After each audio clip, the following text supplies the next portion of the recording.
Baik, Assalamualaikum warahmatullahi wabarakatuh. Perkenalkan, nama saya Ahmad Habibi An-Nuri, bisa dipanggil Habibi. Tempat tanggal lahir saya di Bengkalis, tanggal 26 bulan Juli 2006. Dan saya sebagai mahasiswa di kampus Bengkalis yang bernama STAIN, Sekolah Tinggi Agama Islam Negeri, yang berada di Kabupaten Bengkalis. Jadi studi saya dari SMP, yaitu dari SD saya sekolah di Kabupaten Bengkalis, tapi di Desa Lubuk Muda, Kecamatan Siak Kecil. Saya SD dulu SD Pondok Islam An-Nur di Siak Kecil, dan melanjutkan studi SMP saya di Pondok Modern Darussalam Guntur 12 yang berada di Kabupaten Siak, dan melanjuti studi MA di Pondok Modern Al-Kausar yang berada di Pekanbaru. Dan saya diamanati untuk mengabdi di Pondok An-Nur yang berada di Lubuk Muda, Siak Kecil. Dan di situ saya ingin melanjutkan studi saya, yaitu perkuliahan, yang mana saya jelaskan pertama tadi, yaitu perkuliahan di Bengkalis, kampus STAIN yang berada di Bengkalis. Dan di situ saya mengambil prodi PAI, yaitu Pendidikan Agama Islam, kelas 1E, yang berisi 38 mahasiswa.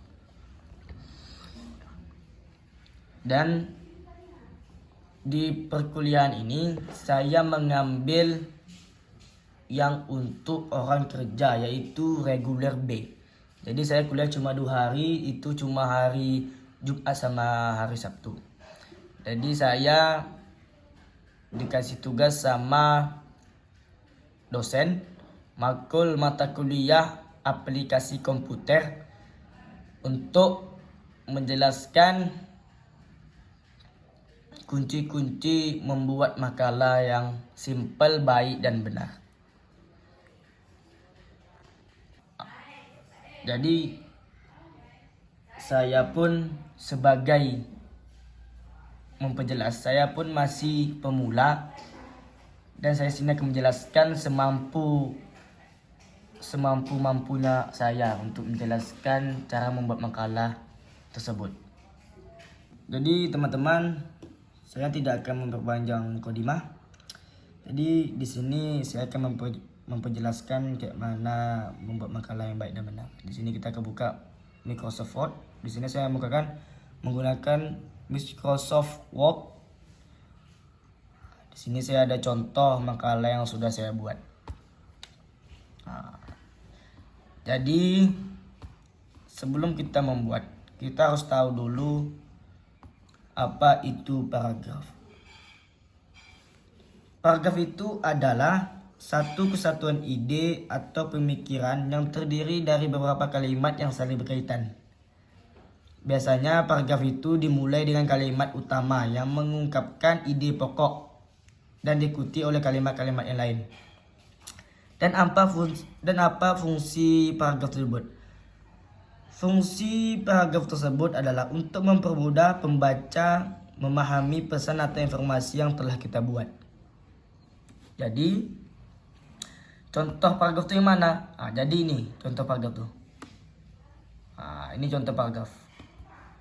Jaraknya, paragraf itu kan jarak. Jadi berapa jarak yang kita mau? Teman-teman, paragraf ini bisa kita atur jaraknya, yaitu kita masuk tekan ke ini. Ini ukurannya teman-teman. Biasanya saya menggunakan 1,5, kalau tidak 1,15. Ini saya menggunakan yang 1,15 teman-teman. Jadi sudah tahu kan apa itu paragraf dan apa fungsi paragraf, dan kayak mana mengatur jarak-jarak paragraf tersebut. Jadi teman-teman, di sini saya akan memberikan contoh contoh paragraf.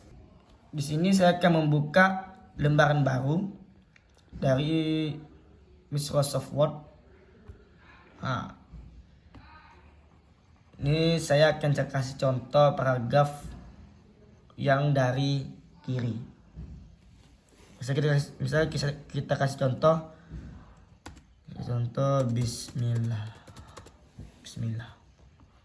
Ini dari sebelah kiri teman-teman. Kalau misalnya teman-teman ingin mulai dari kanan, kita tekan aja di sini teman-teman. Dia berada di posisi tengah. Tulis juga misalnya Muhammad di kan posisi tengah teman-teman. Jadi kalau teman-teman mau posisi sebelah kanan, teman-teman, paragraf untuk posisi tengah ini digunakan untuk bab 1 pendahuluan, daftar pustaka, daftar isi, biasanya teman-teman. Dan kalau teman-teman ingin memulai dari kanan, cukup kita pindah aja seperti biasa tadi teman-teman. Kita pindah ke kanan. Jadi ke sebelah kanan, tengah, kiri. Di sini saya menggunakan ukuran huruf tersebut dengan ukuran 14. Dan ukuran 14 ini biasa digunakan untuk pendahuluan, daftar pusaka, biasa teman-teman, daftar isi. Tapi kalau untuk paragraf biasanya kita menggunakan ukuran 12. Dan sini saya tulisan menggunakan Times New Roman. Biasanya kuliah menggunakan Times New Roman teman-teman. Baik teman-teman, mungkin hanya ini yang dapat saya sampaikan tentang mengenai paragraf. Jadi setelah paragraf kita akan menjelaskan dalam makalah itu ada namanya footnote teman-teman. Sorry teman-teman, jadi bukan footnote tapi heading teman-teman. Jadi sebelum kita membuat heading, kita seperti biasa harus mengetahui apa itu heading. Jadi teman-teman, heading itu adalah yang diartikan judul bagian, yang dimaksud teks yang digunakan untuk memberi penanda atau label pada bagian tertentu dalam suatu tulisan atau dokumen. Dan fungsi heading adalah untuk mengorganisir konten dan memudahkan pembaca dan dalam menavigasi informasi tersebut dan memberikan gambaran umum tentang topik yang akan dibahas dalam makalah tersebut. Jadi teman-teman, saya akan memberikan contoh heading dari makalah yang sudah saya buat teman-teman. Jadi heading itu ada 5 macam. Dan di sini saya akan menjelaskan heading 1 dan heading 2 teman-teman. Teman-teman, di sini saya akan memberikan contoh heading 1. Heading 1 biasa digunakan untuk bab 1 pendahuluan, daftar pustaka, daftar isi, biasanya teman-teman. Ini contohnya bab 1. Bab 1 pendahuluan. Nah, di sini saya menggunakan heading 1 yang di bold tadi. Heading kan di bold dengan ukuran yang lebih besar, yaitu saya menggunakan dengan ukuran 16 teman-teman. Dan untuk heading 2 biasa digunakan untuk latar belakang, rumusan masalah, tujuan masalah biasanya teman-teman. Dan untuk heading 2 itu ukurannya lebih kecil daripada heading 1 teman-teman. Yang itu saya menggunakan ukuran 13 biasanya teman-teman. 13 yaitu dengan di bold juga. Kenapa di bold? Karena akan dapat membedakan dengan daftar isi dalam yang lain teman-teman. Baik teman-teman, mungkin hanya ini yang saya dapatkan dari heading tersebut teman-teman. Jadi kita akan melanjutkan tentang table of content. Baik teman-teman, di sini saya akan menjelaskan apa itu table of content. Apa itu table of content? Table of content itu adalah daftar isi yang mencantumkan judul-judul bagian atau bab dalam suatu dokumen atau buku beserta halaman tempat bagian-bagian tersebut dapat ditemukan. Apa tujuannya? Tujuan daftar isi adalah untuk memberikan panduan kepada pembaca mengenai struktur dokumen dan memudahkan mereka dalam menemukan topik tertentu dan membantu navigasi yang lebih efisien dalam membaca, teman-teman. Baik teman-teman, daftar isi umumnya terletak di awal dokumen dan mencantumkan beberapa informasi seperti judul bab atau bagian yang menunjukkan tema atau topik utama dari setiap bagian, teman-teman. Di sini saya akan mencontoh judul bab atau bagian. Jadi judul bab atau bagian ini adalah teman-teman kata pengantar, daftar isi, pendahuluan, bab 2 pembahasan, penutupan, dan daftar pusaka, teman-teman. Teman-teman, sekarang kita lanjut ke nomor halaman, teman-teman. Nomor halaman menunjukkan halaman di mana bab atau bagian tersebut, teman-teman. Dan di sini saya akan memperlihatkan kepada teman-teman di mana nomor halaman tersebut. Nah, sini contoh, teman-teman. Kata pengantar. Di sini saya kata pengantar letak nomor 2. Bab 1 pendahuluan nomor 4, halaman 4. Pembahasan masalah halaman 5, bab 2 pembahasan saya letak di halaman 6, teman-teman. Jadi mungkin hanya sampai situ yang dapat saya sampaikan tentang table of content, teman-teman. Jadi sekarang kita akan melanjutkan yaitu tentang footnote, teman-teman. Baik teman-teman, di sini saya akan menjelaskan apa itu footnote. Footnote itu adalah catatan kaki, teman-teman, yang sebuah catatan tambahan yang diletakkan di bagian bawah halaman atau suatu dokumen atau makalah, teman-teman.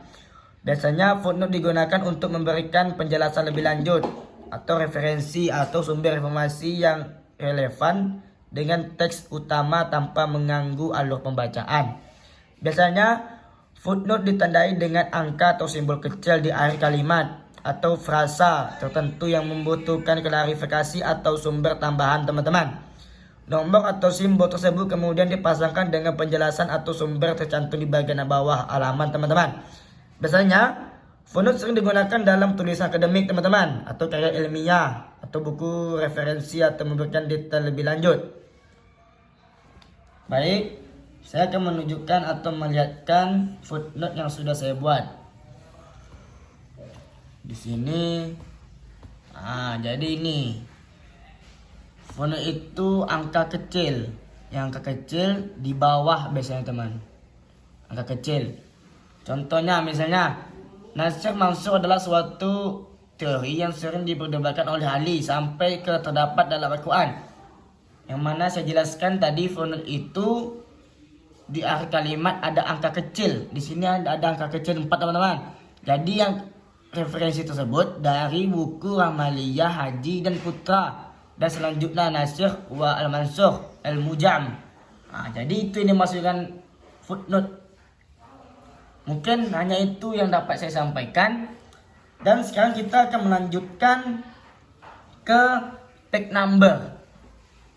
Di sini saya akan mencontohkan cara membuat page number. Jadi kita buka halaman baru. Syarat membuat page number atau memberi nomor pada halaman minimal 2 halaman. Di sini 1 halaman, kita tulis Muhammad. Setelah itu kita buat halaman kedua, itu kita tekan enter, teman-teman. Ke bawah. Ini sudah masuk halaman kedua. Kita tulis misalnya Ahmad, teman-teman. Jadi ini kan sudah ada 2 halaman. Jadi kayak mana cara yang memberi page number? Jadi kita pindah ke insert. Di sini ada, di atas ini ada namanya page number, teman-teman. Kita tekan. Di sini banyak macam-macamnya, tapi di sini saya memakai yang nomor 2 yaitu bottom of page. Kita tekan. Di sini ada macam-macam, teman-teman. Jadi saya memilih yang nomor 2, plan number 2, teman-teman. Kita tekan langsung. Jadi sudah otomatis tercantum nomor halamannya. Kayak nomor 1 nih halaman tadi. Muhammad kan halaman 1. Nomor 1. Kita lanjut. Nomor 2 tadi.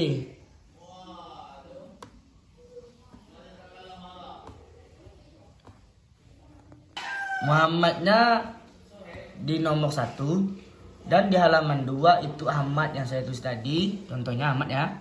Itu udah otomatis teman-teman, nomor halamannya udah tercantum page numbernya. Jadi kayak gitu teman-teman, cara membuat page number atau nomor halaman. Ini mungkin hanya ini yang dapat saya sampaikan tentang page number atau cara memberikan nomor halaman. Mungkin hanya ini yang dapat saya sampaikan. Kalau ada salah, mohon dimaafkan. Dan lebih itu dari Allah. Dan saya pun masih pemula, sama-sama belajar. Kita sama-sama belajar. Dan saya tutup. Assalamualaikum warahmatullahi wabarakatuh.